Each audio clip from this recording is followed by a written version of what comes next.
जिनके कहने पर चली थी भारत में आजादी की आंधी, फिर क्यों कहते हैं मजबूरी का नाम महात्मा गांधी। दोस्तों, हमारे राष्ट्रपिता महात्मा गांधी, जिन्होंने अपनी लाठी के दम पर अंग्रेजों को भारत से बाहर खदेड़ फेंका था, जिनके अहिंसक आंदोलन की चर्चा आज भी हमारे रोंगटे खड़ी कर देती है, और जिन्होंने देश की आजादी में एक महत्वपूर्ण भूमिका निभाई थी। लेकिन क्या आप जानते हैं कि वही महात्मा गांधी भगत सिंह, राजगुरु और सुखदेव की फांसी रुकवा सकते थे, लेकिन उन्होंने ऐसा नहीं किया। मगर क्यों? क्या बापू कमजोर ना पड़ते तो भारत को 1920 के दशक में ही आजादी मिल जाती? और क्या वाकई में बापू ने बंटवारे के दौरान अनशन करके पाकिस्तान को 55 करोड़ रुपए दिलवाए थे, जिसका इस्तेमाल उसने कश्मीर में भारत पर ही हमला करने के लिए किया था? जानेंगे गांधी बापू से जुड़ी कुछ अनसुनी कहानियां। आज के इस दिलचस्प वीडियो में पता लगाएंगे कि क्यों कहा जाता है मजबूरी का नाम महात्मा गांधी। लेकिन उससे पहले हर भारतीय वीडियो को लाइक करके कमेंट में जय हिंद जरूर लिखे। दोस्तों, गांधी जी की मजबूरी से जुड़ी पहली कहानी की शुरुआत होती है सन 1800 के दौर से, जब दादा अब्दुल्लाह नाम के गुजराती व्यापारी नटाल में जाकर बस गए थे। लेकिन उनका बिजनेस में काफी लॉस हुआ था और कोर्ट केस लड़ने के लिए कोई भी वकील नहीं मिल रहा था। तब उन्होंने महात्मा गांधी को दक्षिण अफ्रीका आकर उनका केस लड़ने के लिए कहा। अब गांधी जी के पास भी भारत में कुछ खास काम नहीं था, इसलिए सन 1890 में वो साउथ अफ्रीका चले गए। इस दौरान जब वो ट्रेन में सफर कर रहे थे तो उनके पास फर्स्ट क्लास की टिकट थी, लेकिन उस वक्त फर्स्ट क्लास में सिर्फ गोरे लोगों को ही बैठने की परमिशन थी। इसलिए टीसी ने गांधी जी को अपमानित करते हुए थर्ड क्लास कंपार्टमेंट में जाने के लिए कहा। लेकिन गांधी जी अपनी जिद पर अड़े रहे कि मेरे पास तो फर्स्ट क्लास की टिकट है। जो सुनकर ट्रेन में सवार अंग्रेजों को गुस्सा आ गया और उन्होंने अगले स्टेशन पर गांधी जी की पिटाई करते हुए उन्हें फर्स्ट क्लास कंपार्टमेंट से बाहर फेंक दिया। उन्हें काफी बुरा लगा, लेकिन उन्होंने इस अपमान को चुपचाप सह लिया। फिर जब वो दादा अब्दुल्लाह का केस लड़ने कोर्ट में पहुंचे तो जज ने भी उनके पहनावे को अपमानित करते हुए कहा कि तुम अपनी पगड़ी उतार दो, वरना कोर्ट से बाहर निकल जाओ। गांधी जी ने इस अपमान को भी सहा, लेकिन कुछ नहीं बोले, क्योंकि एक तो उनके पास दक्षिण अफ्रीका में गुजारा करने के लिए पैसे नहीं थे, और दूसरा उन्होंने दादा अब्दुल्लाह को 1 साल काम करने का वचन दे दिया था। अब ये गांधी जी की मजबूरी थी या सहन शक्ति, इस बारे में अपनी राय हमें कमेंट्स में जरूर बताइए। खैर, अगले 1 साल तक उन्होंने साउथ अफ्रीका में भारतीयों और अश्वेतों के साथ हो रहे अत्याचारों को करीब से देखा, और सन 1894 में उन्होंने अंग्रेज सरकार के सामने मोर्चा खोल दिया और नटाल इंडियन कांग्रेस नाम के संगठन की स्थापना की, जिसका उद्देश्य भारतीयों और अश्वेतों को मतदान करने का अधिकार दिलाना था। जिसके बाद सन 1906 में गांधी ने दक्षिण अफ्रीका में पहला सत्याग्रह किया, और 7 सालों तक चले इस सत्याग्रह में उन्होंने भारतीयों और अश्वेतों को कई हक दिलवाए। इसी बीच कांग्रेस के वरिष्ठ नेता गोपाल कृष्ण गोखले ने गांधी जी को भारत आकर ब्रिटिशर्स के खिलाफ लड़ाई लड़ने के लिए आमंत्रित किया। इसके लिए उन्होंने एक पत्र भी लिखा था, और सन 1915 में गांधी जी भारत आ गए और यहाँ उन्होंने अंग्रेजों के खिलाफ अहिंसक आंदोलन शुरू किए। यहीं से शुरुआत होती है गांधी जी की मजबूरी से जुड़ी दूसरी कहानी। दरअसल गांधी जी की विचारधारा से शुरुआत में देश के करोड़ों लोग प्रभावित थे, जिनमें वीर भगत सिंह का नाम भी शामिल था। तभी गांधी जी ने अंग्रेजों के खिलाफ असहयोग आंदोलन की शुरुआत की, जिसका उद्देश्य था ब्रिटिश सरकार की कमर तोड़ देना। जिसके लिए गांधी जी ने कहा कि समग्र भारत अंग्रेजों का सहकार करना बंद कर दे, मजदूर फैक्ट्री में जाकर काम करना छोड़ दीजिए, रेलवे ट्रैक्स बिछाना बंद कर दीजिए, अंग्रेजी कपड़े खरीदने के बजाय खुद चरखा चलाकर अपने कपड़े बनाइए, ब्रिटिश उत्पादों का खुलकर बहिष्कार कीजिए और स्वदेशी वस्तुओं का इस्तेमाल कीजिए। अगले 2 सालों तक यह आंदोलन जोरों शोरों से चला। करोड़ों देशवासियों ने इस मूवमेंट में बढ़ चढ़कर हिस्सा लिया, और ब्रिटिश सरकार पूरी तरह से कंगाल हो चुकी थी, जिससे बौखलाते हुए ब्रिटिशर्स ने अहिंसा से आंदोलन कर रहे भारतीयों के खिलाफ हिंसक कदम उठाना शुरू कर दिए। पुलिस ऑफिसर्स लाठीचार्ज करने लगे और निर्दोष लोगों को कोल्ड ब्लड में मौत के घाट उतारने लगे थे। लेकिन गांधी जी पर भरोसा दिखाते हुए देशवासी सब कुछ सहते रहे। मगर फिर आया 4 फरवरी 1922 का दिन, जब उत्तर प्रदेश में गोरखपुर के पास चौरी चौरा कस्बे में प्रोटेस्ट कर रहे क्रांतिकारियों के सब्र का बांध टूट गया। दरअसल वहां ब्रिटिश प्रोटेस्ट कर रहे क्रांतिकारियों को मार रहे थे और उनके खिलाफ हिंसक कार्रवाई करने लगे, जिसके बाद क्रांतिकारियों ने एक पुलिस स्टेशन में आग लगा दी, जिससे वहां छिपे 22 पुलिसकर्मी जिंदा जलकर मर गए। अब भले ही वो पुलिस ऑफिसर्स ब्रिटिश सरकार के लिए काम करते थे, लेकिन असल में वे सभी भारतीय थे, जिससे गांधी जी को बड़ा झटका लगा। और उसके बाद से वो परेशान रहने लगे, जिसके बाद उन्होंने ये कहते हुए असहयोग आंदोलन पर रोक लगा दी कि अगर किसी ने आपकी आंख फोड़ी और आप उनकी आंख फोड़ोगे तो पूरी दुनिया अंधी हो जाएगी। अब ये कदम उठाना जरूरी था या फिर गांधी जी एक बार फिर मजबूर हो गए थे? ये जवाब हम नहीं देंगे, बल्कि आप हमें कमेंट्स में बताइए। हालांकि उस वक्त गांधी जी के इस फैसले से देश के करोड़ों देशवासी नाराज हुए थे। यहां तक कि गांधी जी को अपना पिता मानने वाले जमनालाल बजाज, जो गांधी जी के आंदोलन को फंडिंग देते थे, उन्होंने भी खादी, चरखा उद्योग, स्वदेशी स्कूल, कॉलेज और बाकी चीजें बनाने में काफी पैसा खर्च किया था, वो सब भी बंद हो गया, जिससे उन्हें भी गहरा झटका लगा। और तो और वीर भगत सिंह, जो असहयोग आंदोलन में गांधी जी का बढ़ चढ़कर साथ दे रहे थे, उनका भी गांधी जी और अहिंसा से भरोसा उठ गया और इसी वजह से उन्होंने आजादी के लिए हिंसा का मार्ग चुनने का निर्णय लिया। और यहीं से शुरू होती है गांधी जी की मजबूरी की तीसरी कहानी, जिसे लेकर इतिहासकारों का कहना है कि गांधी जी भगत सिंह की फांसी रुकवा सकते थे, लेकिन उन्होंने ऐसा नहीं किया।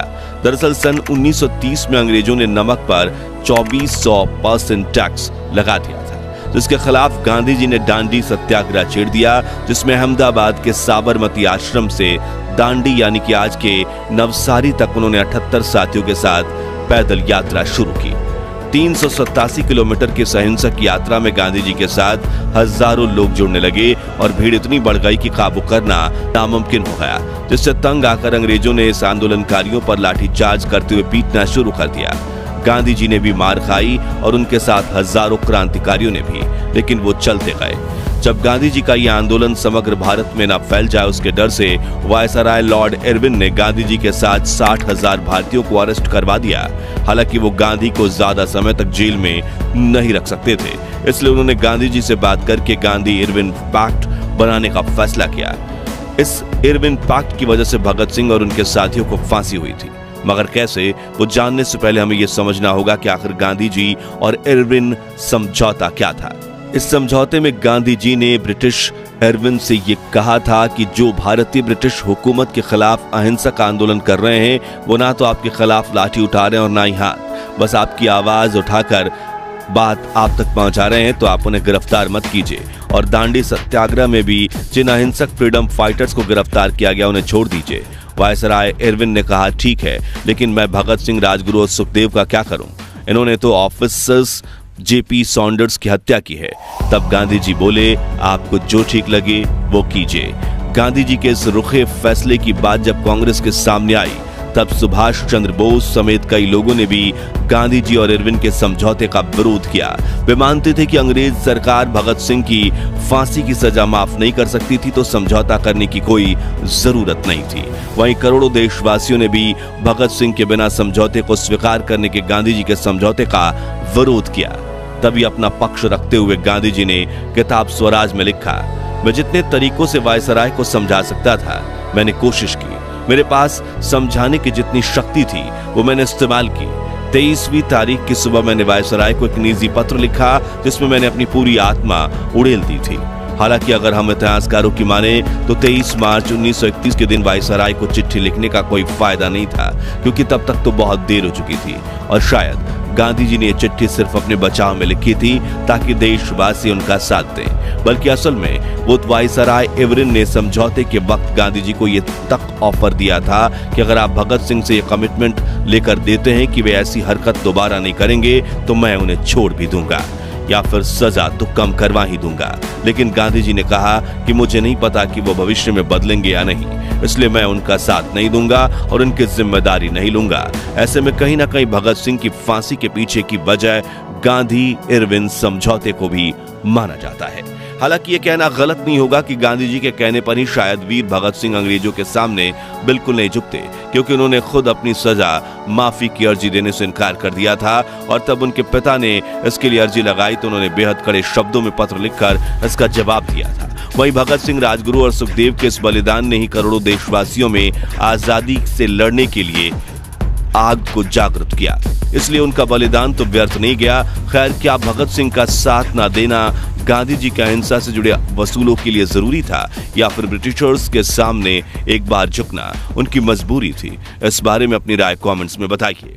अब गांधी जी को मजबूर और असहाय ठहराने वाली चौथी कहानी है भारत पाकिस्तान के बंटवारे की कहानी। तो जब अंग्रेज भारत से अपनी पकड़ खो रहे थे तब उन्होंने भारत को आजादी देने का फैसला किया ताकि भारतीयों के पैरों तले कुचलने के बजाय वो सही सलामत ब्रिटेन लौट सके। तभी मोहम्मद अली जिन्ना ने मुस्लिमों के लिए अलग देश की मांग कर दी, जो सुनकर गांधी जी को बड़ा झटका लगा। उन्होंने माउंटबेटन को समझाने की कोशिश करते हुए कहा कि तुम इंडिपेंडेंस देकर चले जाओ, हम बंटवारा का बाद में देख लेंगे। लेकिन अंग्रेज तो भारत के ऊपर अपनी खुन्नस निकालना चाहते थे, इसलिए उन्होंने कहा कि फैसला तो अभी होगा।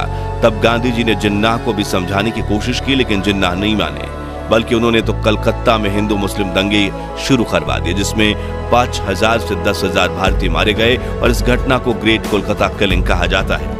मगर इतना सब होने के बावजूद गांधी देश के टुकड़े नहीं होने देना चाहते थे, इसलिए उन्होंने जवाहरलाल नेहरू और सरदार पटेल से कहा कि बंटवारा मत होने दो, बल्कि हम जिन्ना को ही अखंड भारत का प्रधानमंत्री बना देते हैं। लेकिन नेहरू पटेल दोनों इसके खिलाफ थे, क्योंकि अगर जिन्ना प्रधानमंत्री बनते तो वो देश में बाकी जातियों के लोगों का जीना हराम कर देते। इसलिए पंडित नेहरू और सरदार पटेल को एक गुलामी से आजाद होकर दूसरी गुलामी के दौर में जाने का बिल्कुल मन नहीं था। तभी गांधी जी अपनी ही कांग्रेस पार्टी के नेताओं को मनाने के लिए कई बार अनशन पर बैठ गए थे, लेकिन इस बार नेहरू पटेल अड़े रहे और माउंटबेटन देश का बंटवारा करने में कामयाब हो गए। यहाँ गांधी जी की लीडरशिप कमजोर पड़ती हुई देखी गई थी। खैर, इस बंटवारे को लेकर यह बात भी कही जाती है कि भारत और पाकिस्तान के बीच सिर्फ जमीन का बंटवारा नहीं हुआ, बल्कि संसाधनों का भी बंटवारा हुआ था। इसी वजह से तय किया गया कि बड़ा देश होने के नाते भारत पाकिस्तान को 75 करोड़ रुपए देगा। यह समझौता भारत और पाकिस्तान की सरकारों के बीच हुआ था। भारत ने पाकिस्तान को 20 करोड़ की पहली किस्त भी दे दी थी, लेकिन तभी पाकिस्तान ने कश्मीर पर हमला कर दिया, इसलिए भारत सरकार ने पाकिस्तान को दी जाने वाली दूसरी किस्त को रोक दिया। लेकिन माउंटबेटन भारत पर पाकिस्तान को बाकी पैसा देने के लिए दबाव डाल रहे थे। तभी गांधी जी ने सरकार के सामने पाकिस्तान को 55 करोड़ रुपए देने के लिए अनशन कर दिया। इसी वजह से भारत ने पाकिस्तान को पैसे दिए थे। हालांकि कुछ इतिहासकार कहते हैं कि गांधी जी उस वक्त सिर्फ हिंदू मुस्लिम दंगों के खिलाफ अनशन पर बैठे थे और गांधी के उपवास को खत्म करवाने के लिए बनाई गई समिति द्वारा गांधी जी को दिए गए आश्वासनों में पाकिस्तान को पैसे दिया जाना शामिल नहीं था। अब असल सच क्या है वो बात तो इतिहास के पन्नों में कहीं दफन है, लेकिन बंटवारे के दौर में गांधी जी को कई वरिष्ठ नेताओं ने मजबूर बापू कहा था। दोस्तों, आजादी के आंदोलनों में ऐसी कई घटनाएं हुई थी जिसमें गांधी जी के निर्णय कमजोर पड़ते दिखे थे। इसलिए आज भी कई विशेषज्ञ कहते हैं कि मजबूरी का नाम महात्मा गांधी।